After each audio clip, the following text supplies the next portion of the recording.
Hello guys, ito pinasok ko na yung mga ibon ko ngayon, no? Kasi darating yung bagyo.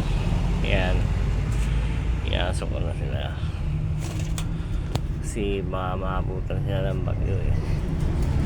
Dati nandito sila sa labas. Ayan, sa bahay. Ngayon pinasok ko na muna. Ayan, mga ibon ko. Ayan, may naglilim din doon sa loob. Bali, magkakapares. Ito yung handpicks ko, si Edna. Ayan. Edna, tapos yung nabili ko sa pet shop, yung asawa niya. Yung dati niya asawa, wala na eh. Kaya, yun, binilang ko ng bagong pares. Ito, bagong ibon.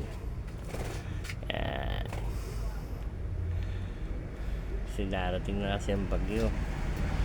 Kaya pinasok ko na muna sila. Ayan. Bali yung iba nga pala nandito sa labas. Ayan. Ayan yung kulungan. Nakasara na kasi kaya video natin. Ayan. Okay, thank you.